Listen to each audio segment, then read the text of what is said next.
você era criança, você convivia com filhinhos de papai ou não? Muito. Tinha colega na escola também, filhinho de papai? A gente fazia muito bullying. É, muito bullying, né? Eu tinha gente que me chamava de filhinho de papai, Ah, é? e também tinha muita gente que a gente chamava de filhinho de papai, e o bullying comia solto, né? Pois é. Com esse assunto, né? Mas os filhinhos de papai normalmente, só pra gente tirar essa dúvida e tirar isso da frente, os filhinhos de papai, eles estavam relacionados na nossa infância, pelo menos, né? Para aquelas crianças que vinham de berço, que tinham facilidade de comprar algumas coisas, chegavam com uns tênisinhos mais bonitinhos, tinham lá uma roupinha mais de marca, alguma coisa assim, né?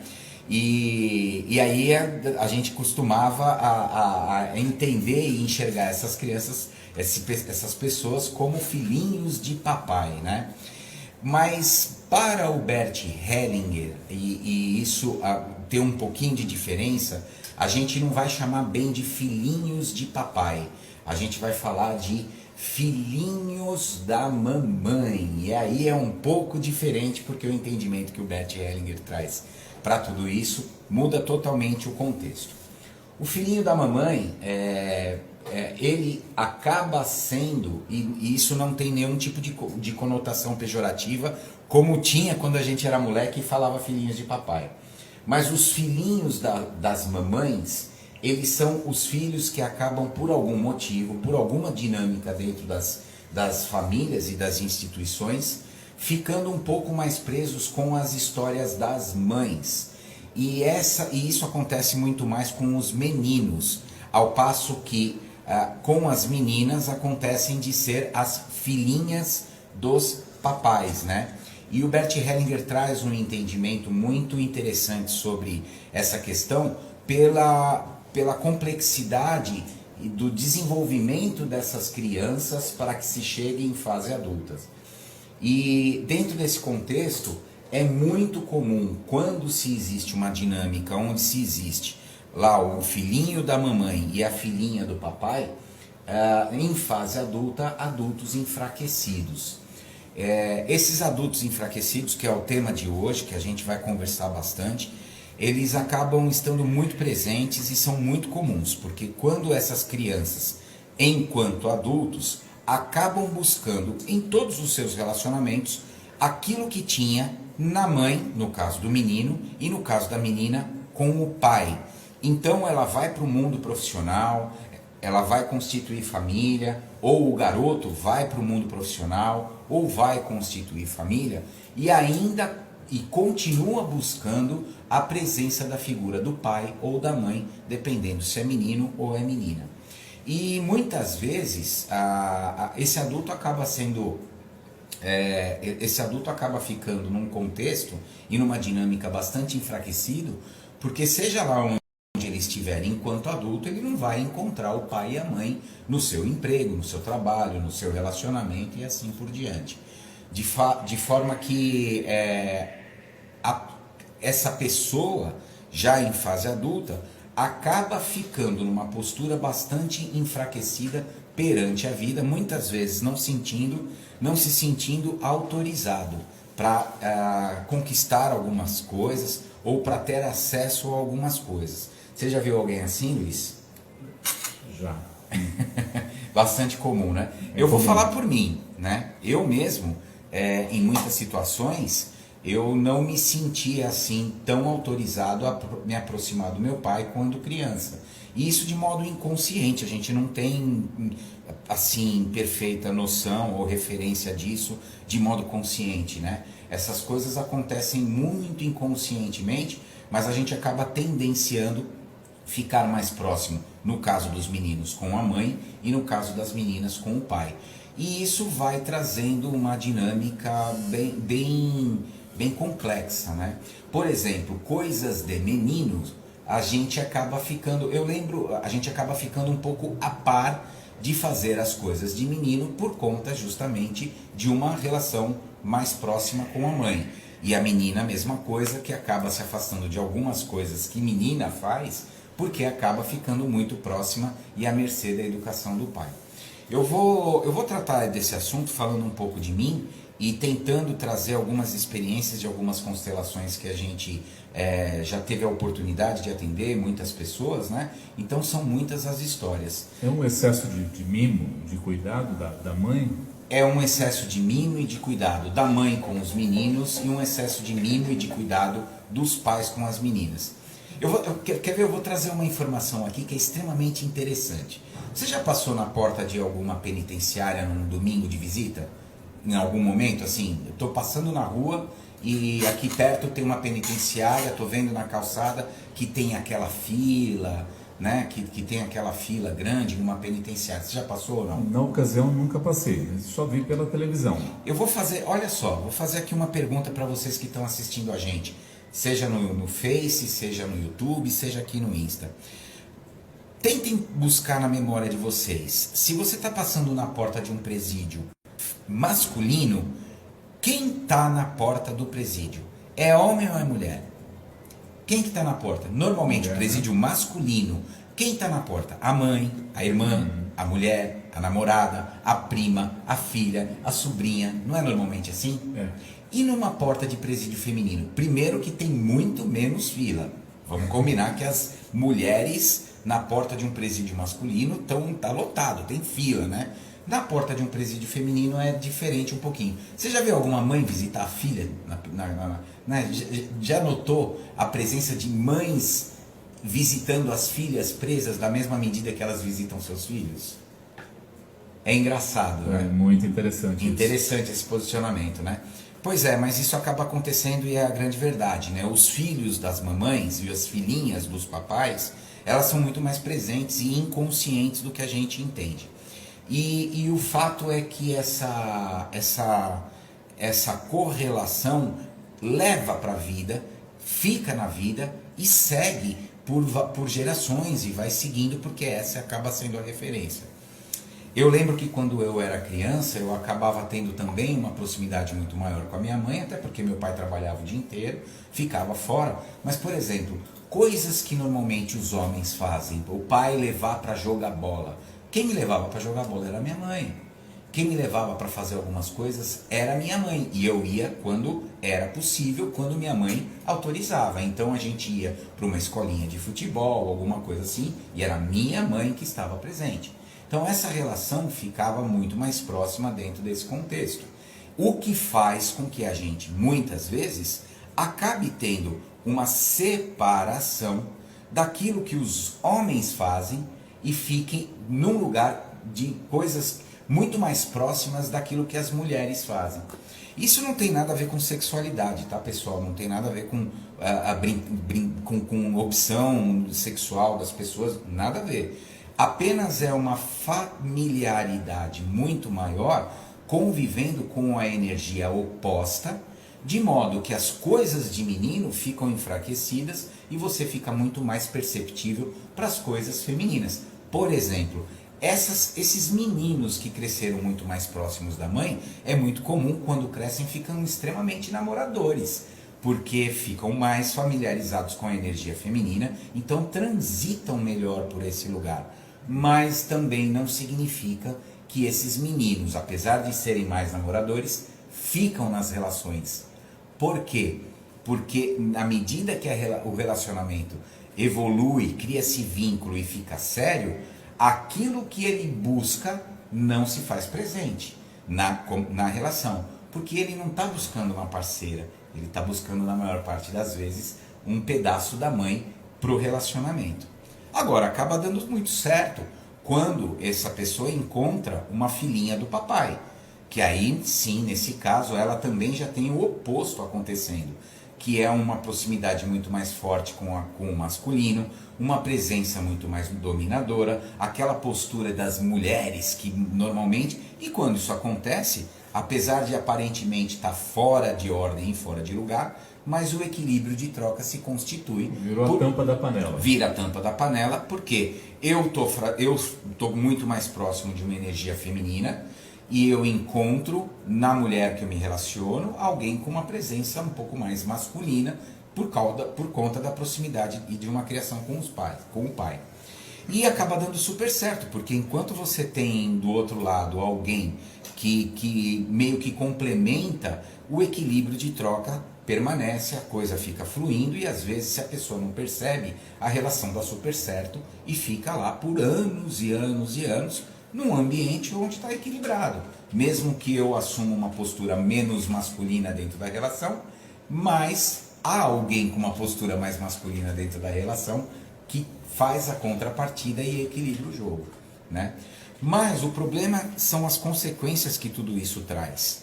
Porque dentro desse contexto, aquilo que um menino tem que passar por experiência para que ele, em fase adulta, assuma um masculino mais presente e para que ele sirva como referência para os seus filhos, isso vai faltar para o menino.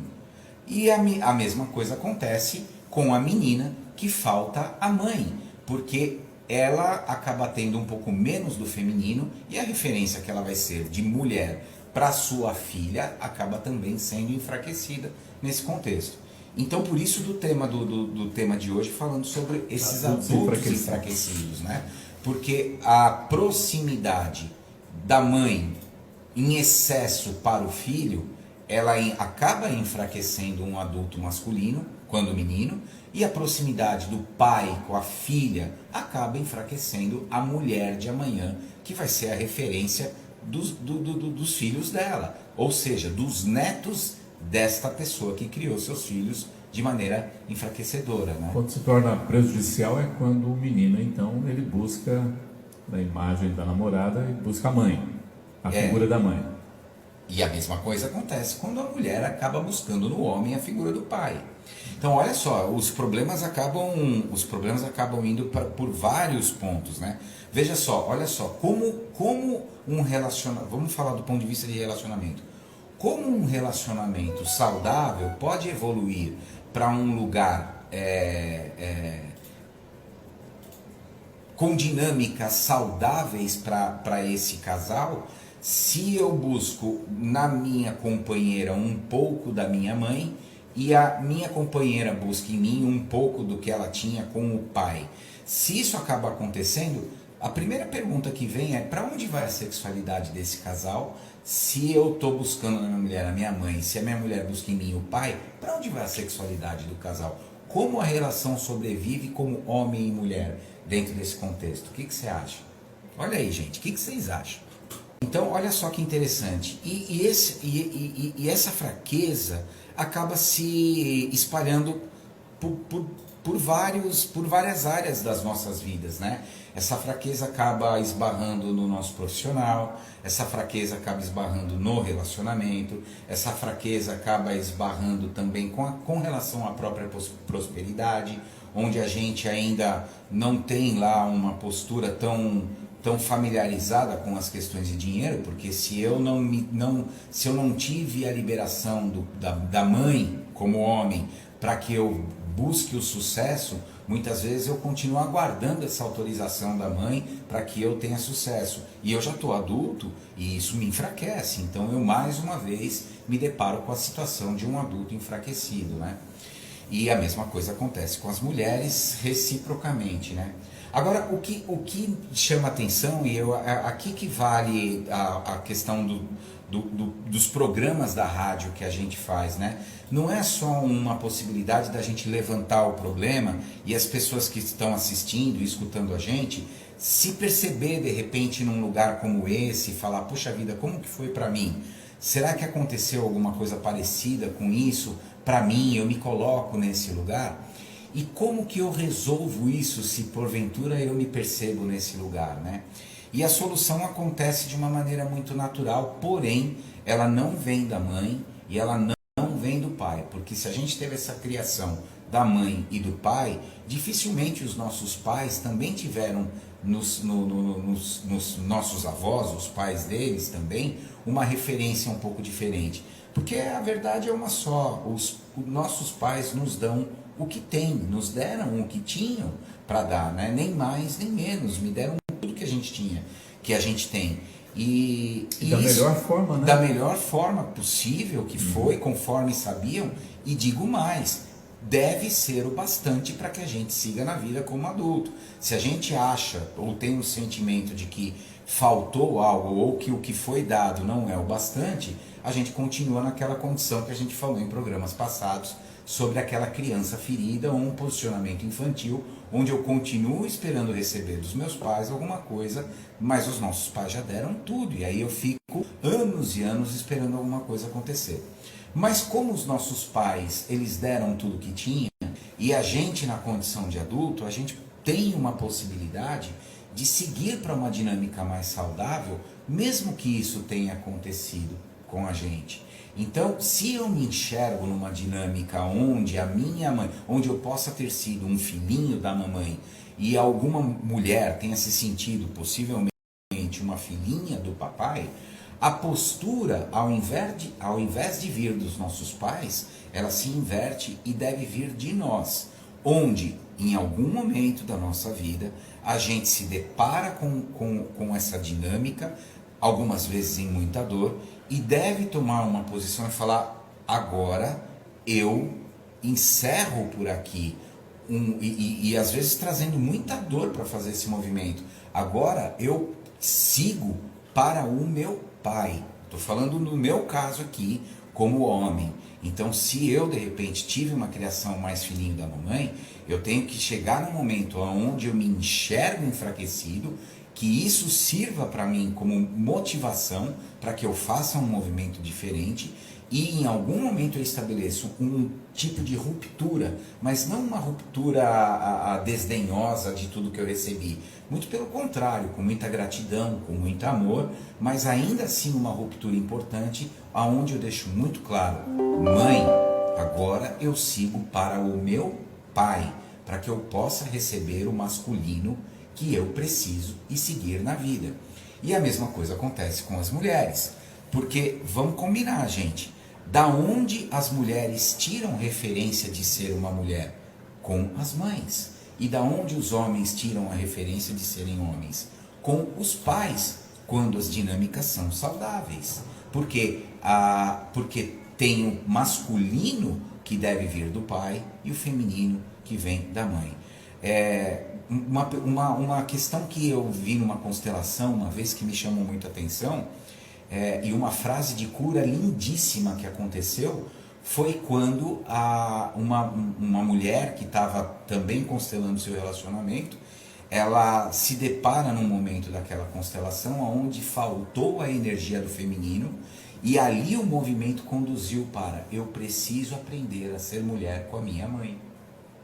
E foi incrível quando isso aconteceu, porque o campo inteiro soltou uma energia, liberou uma energia, um certo emaranhamento, pelo fato daquela moça não se sentir autorizada pelo pai a ser uma mulher, uma adulta forte, fortalecida, com todas as capacidades da vida de ter um relacionamento saudável, de ser próspera e assim por diante.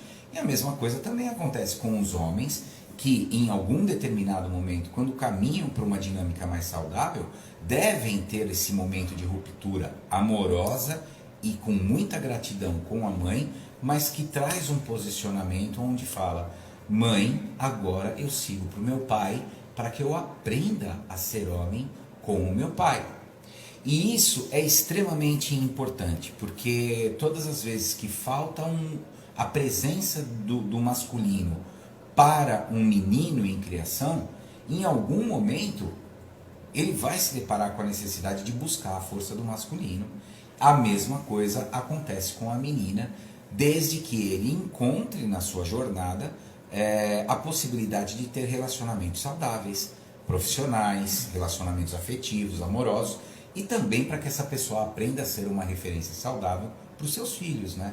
Naturalmente. E você falou das nossas dores, e a gente não pode pensar que é só a gente que passa as dores, porque isso só acontece comigo, porque só eu tenho que parar isso, quebrar isso e começar tudo de novo, né?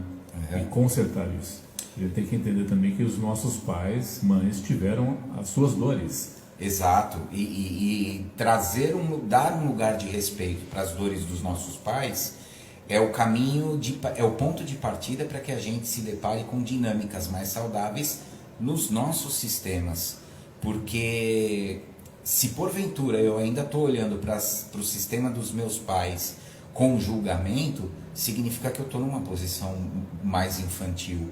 Entendendo que, se eu entendo que os meus pais não tinham o direito de ter uma dinâmica entre eles como homem e mulher, que eles não podiam ter isso, porque em primeiro lugar eu sou o filho e eu devia ser o centro da atenção, eu estou infantilizado e eu acabo que eu nego a história que vem da família dele, e também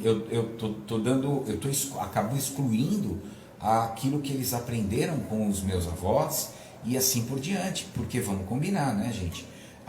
Para mim hoje é muito mais fácil do que foi para os meus pais. Para todos vocês aqui que estão escutando, assistindo a gente, hoje é mais fácil do que foi para os pais de vocês. Independente, eu não preciso nem conhecer vocês, mas é como um bandeirante que entra no meio do mato com um facão. O primeiro que entra tem que fazer o piquete. O segundo que entra nesse mesmo mato já pega um piquete aberto e ele pode até abrir um pouquinho mais para deixar a estrada até um pouco mais limpa, até que chegue uma próxima pessoa que vai pegar o caminho aberto, às vezes até uma estradinha aberta. E a mesma coisa o Bert Hellinger deixa isso muito claro, que a cada geração é mais fácil para nós do que foi para os nossos pais. Quando eu não dou um lugar de respeito, com amor, para as histórias dos nossos pais, independente das relações que a gente, se foi dificultosa, se foi com muita ausência, se foi com abandono, vamos tentar dar um passo atrás e tentar olhar de um lugar maior que tipo de criação tiveram os nossos pais com os nossos avós. E se ainda assim não ficar claro, tenta ver, tenta olhar como que foi a criação dos nossos avós com os nossos bisavós. E a gente vai perceber que foi muito difícil para todos que vieram antes, para que a gente pudesse chegar nesse lugar. Então, sem contar também a consciência, né? Hoje nós temos a consciência disso. Exato. Talvez nossos pais não tinham essa consciência. Não, talvez de ser não. filhinho de papai ou ser filhinho de mamãe. Por quê? Porque nós viemos de uma geração, é muito legal você falar isso, né? Nós viemos de uma geração, teve na década de 70, por exemplo, em que os nossos pais, que foi quando de 70 para 80, os nossos pais vinham de uma criação, eles na adolescência ou em fase muito jovem, onde a nossa geração começou a nascer de 70, 80 em diante, e eles vinham de uma geração muito dura com os pais deles. E ali houve uma ruptura, a gente teve o destoque, a gente teve a fase de hippie, a gente teve historicamente muitas novas escolhas, onde os filhos falavam e tomavam a decisão: eu não quero criar o meu filho como meu pai me criou. E essa ruptura fez com que muitas vezes tivesse um excesso de pai e um excesso de mãe. Quando? Principalmente excesso de mãe quando o filho é homem e excesso de pai quando a filha é mulher. E é muito comum. E isso fica presente, né, nas relações. Eu estou vendo aqui a Ale. A Ale, ela está trazendo aqui uma situação bem interessante. E é muito comum essa situação de procurar inconscientemente a figura do pai e mãe nos relacionamentos, que por um tempo funciona com a pessoa, né? Mas que depois acaba gerando alguns problemas, né? Parece dar certo, mas depois começam a aparecer questões muito complicadas nos relacionamentos. Isso me parece até que é instintivo, né, bacana? Instintivo. É instintivo porque se eu fui criado com uma proximidade da minha mãe e a minha familiaridade é total com o feminino, com essa figura, acaba sendo meio que instintivo porque eu busco instintivamente nessa outra pessoa a continuidade daquilo que minha mãe foi comigo. Então, em outras palavras, eu estou buscando a minha mãe na relação e a mulher está buscando o pai na relação. E a Ale disse aqui, o que a Ale disse aqui é perfeito, porque acaba gerando, no começo parece dar certo, é tudo muito bom, porque a gente as dinâmicas meio que se complementam, mas em fases, quando o relacionamento cai naquele lugar de necessidade de mais, de pessoas mais maduras ou de um relacionamento mais maduro, aí a gente começa a sentir falta de um parceiro. E principalmente com pessoas que estão nesse caminho de expansão de consciência e de se encontrar no lugar.